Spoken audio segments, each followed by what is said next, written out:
Louvado seja nosso Senhor Jesus Cristo, para sempre seja louvado. Bom dia, meu irmão, minha irmã.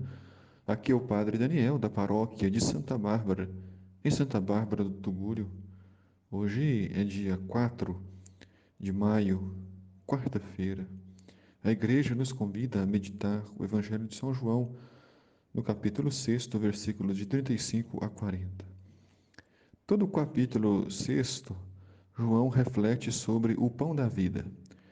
Ele recorda o maná, que foi o pão que Deus enviou para os israelitas quando eles fugiam da escravidão do Egito e caminhavam para a terra prometida de Canaã. Deus enviou aquele alimento para sustentar o povo na caminhada rumo à libertação.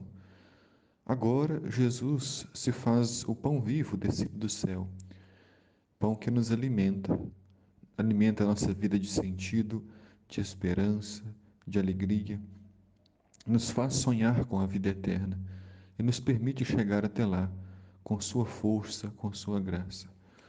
O pão é essencial na vida de todos nós, o alimento. Ninguém vive sem o pão material, mas nós também precisamos de alimentar a nossa espiritualidade, alimentar a nossa fé, porque se o coração estiver vazio, se estivermos sem esperança, se não estivermos fortalecidos em Deus, perdemos o rumo.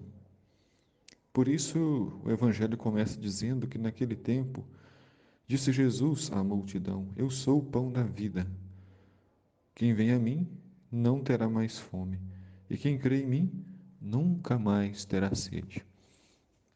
Então, Jesus é o pão da vida, mas não é somente uma vida aqui, é uma vida eterna, uma vida que nunca se acaba, a vida imortal.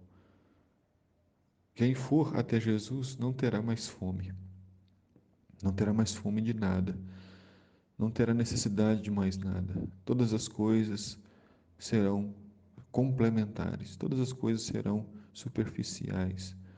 O essencial é Jesus Cristo, mas é preciso ir até Ele. E como nós fazemos para ir até Jesus? Nós vamos até Jesus na oração, nós vamos até Jesus Cristo na confissão, na Eucaristia, numa vida justa, numa vida santa. E é preciso crer para não ter mais fome e crer para não ter mais sede.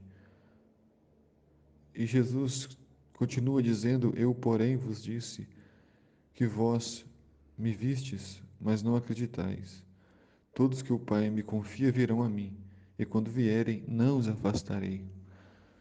É bonito vermos esta declaração de Jesus, que afirma que todas as pessoas que forem até Ele serão bem-vindas, que todas as pessoas que forem até Ele serão bem acolhidas. Não os afastarei, independente da nossa história, independente do nosso pecado, sempre seremos bem-vindos, bem acolhidos nos braços de Deus. Por isso Jesus continua dizendo: Pois eu desci do céu não para fazer a minha vontade, mas a vontade daquele que me enviou. Em várias passagens, Jesus sempre declarava que não queria fazer a sua vontade. Até mesmo na hora mais difícil, no Monte das Oliveiras, quando se aproximava a morte de cruz, Jesus disse: Pai, afasta-te de mim esse cálice, mas não seja feita a minha vontade, mas a tua. E Jesus bebeu o cálice, entregou sua vida para a nossa salvação, morreu para que pudéssemos viver. Então Jesus disse: E esta é a vontade daquele que me enviou, que eu não perca nenhum daqueles que ele me deu, mas os ressuscite no último dia. Então Jesus se tornou fonte de ressurreição, fonte de alegria, de esperança e de paz. Todos os que forem até Jesus serão bem-vindos, como ele mesmo disse: Eu os acolherei e ainda nos ressuscitará. Então, são imensas, são infinitas os benefícios que nós recebemos quando vamos até Jesus, quando nos aproximamos dele. E por isso diz: Pois esta é a vontade do meu Pai, que toda pessoa que vê o Filho e nele crê tenha vida eterna. E eu ressuscitarei no último dia. Vida eterna, ressurreição. Deus nos ajude, meus irmãos e irmãs, para crermos e vivermos como pessoas de fé, como pessoas que acreditam em dias melhores, que acreditam no amanhã. Que Jesus nos fortaleça e nos guarde. O Senhor esteja convosco, Ele está no meio de nós. Abençoe-vos Deus Todo-Poderoso, Pai, Filho e Espírito Santo. Amém.